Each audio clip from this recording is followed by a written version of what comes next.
encompass everything. It is about the children, it is about the planning, and you do have to ask these questions, and they do need to be addressed, and facts and figures should be presented before any decision is made. And that's they all I will. have to say. Thank you. Mr. Chair, And most of you who have been here have heard me say from time to time, we was put behind from the start. You've heard me talk about Robbinsville and all the other out-of-land schools that was built. The state put us behind from Jump Street. They gave these people in the out-of-land areas the money and told them to go build their schools. They did it, but when it came to the urban schools, they gotta watch over every dime we spend. And I'm gonna tell you something right now. Miss Diane, you were absolutely right when you made the statement about the schools and what we need so far as this technology and the new schools. That's what we need. I've been saying this for years. You know, we can talk about renovating and doing this and doing that, and the state is sitting back laughing at you. We putting ourselves back 15 to 20 years with these schools, and we be sitting here talking about it, and nothing's going to be done. Nothing's going to be done. Let's get on the ball. Let these men go and build these schools. Let them build these schools so we can get our technology and all the things that we need for our children. Any of you get a chance to go out to Robbinsville and the out-of-line areas and look at the schools that they built out there, you'd be surprised. You'd probably be shocked, because they have technology and everything that a child needs. They have it right there. I've been in that school, and if you go in there and look around, you would come out in awe as to what they've done in these outlying areas with these schools. We sit around and we moan about the money, and I tell you what, we had all the money before, and we looked up, and all the money was gone. They stole the money. Then this governor comes in, and he changes the system. He didn't do nothing but change the name, because the same people are sitting there. Same people are sitting there, and they're gonna make a fool out of you if you still continue to go the way we're going and not get these schools built. We're playing around. It'll be 15 years from now, and we'll still be talking about the same thing. I hope I'm around to see it. Thank you, sir. thank you. Yes, sir, you'd be the last one to comment. All due respect to the Madam President of the Board and Mr. Faust, I think it was highly condescending to infer that no one here spoke about the children or cares about the children. That was what was inferred. Because a 21st century facility, yes, that's what Robbinsville has, that's what West Windsor has, other places have. They also have much higher property taxes. They also have well-developed economies. They also have much stronger communities in many ways. They also have opportunities for the kids when they actually graduate high school to get a job, to go to college, to get out of there, or at least be able to get to Mercer County Community College. Our kids can't even do that here, most of them, because they don't have a car. They don't have the ability to save up money to get a car to further education. So we have to try to do that with what we have, the minor improvements we can make to our city, the money we do have. But a 21st century school can be built anywhere. We can build one on the moon.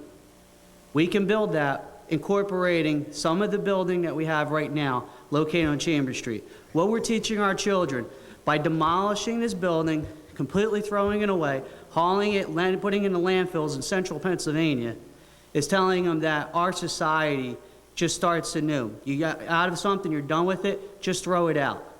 That's what they're being taught every day by life on the streets. That's what they're being taught by the city government. That's what they're taught by the state government. If we do not teach these children something has a structure, something stands in the ground, it will be there, it will stand the test of time. You can help save this, you can help make this part of your community. You can readapt, you can reuse. That teaches something about themselves. One day they're going to be older people thinking about trying to save a school or trying to improve something for their grandchildren and their children, just as we are here. If we do not try to make a serious attempt, and I believe Mr. Doyle in the past, I've been at some of these meetings too, has presented figures along with some other gentlemen that show that we can actually save money by incorporating readaptive reuse of this Trenton Central High School as it stands. Maybe not the entire building. I've been in the building. The auditorium is atrocious alone. Broken seats, springs flying out. We all know the conditions. There isn't mold through the entire building. There are parts that need to be demolished, certainly. But if we do not keep part of that, you're throwing away what every class has done graduating from that institution as a sign of success. We should seriously look at this. From a financial standpoint of lower cost, we can use that money more efficiently in other areas to get the most bang for the buck. Because yes, there is a race to try to get this money spent before they steal it, before they take it away. I think we all agree with that. But secondly, and almost as importantly, before they steal our money back, we have to get the best school possible that's going to do the most for our students possibly. And that's including giving them a historical sense of where the city was, where the city's going. Because as John Ward sits at the end of this table right now, he could tell you about the riots. He could tell you what went through Trenton. I was born just before that. I remember the DMZ. I remember what the city was like. My daughter hopefully will grow up in this city. I'll be able to explain to her what things used to be. Thank God, as a society, we've moved on. But if we do not try to incorporate this high school as a historical sense, then what does Algernon Ward's experience go through? What does that mean? What does a lot of people's experiences go through? That high school means a lot to a lot of people, and it means a lot to a lot of people who didn't go there. So I ask you, I will end my tirade. I appreciate your indulging me. Before you move forward, I think what maybe some people are asking is, let's just make sure the numbers are correct before we bring the bulldozers in. Nobody's not. And I'm not saying you are, sir. I just think that's what I'm saying as a community member. That's what we're worried about. I support your comment. I believe that that's appropriate. I think that you're entitled to that information. And this Facilities Advisory Board, throughout the years that I've been associated with it, have always made sure that the public was fully aware of whatever information that was available to us. And if we felt that information wasn't accurate or if numbers were wrong, we said it. And we said it to the SDA, whether it's public or private. We have no problem doing that, and we will continue to do so. But as you can see, this is a tough process. And so a lot of people come with their own sense of priority and things that they care about, and we're going to be respectful of everybody's comments. And I believe that the next time we're going to have a meeting, it should be sometime, I think, in September. Hopefully then we'll have,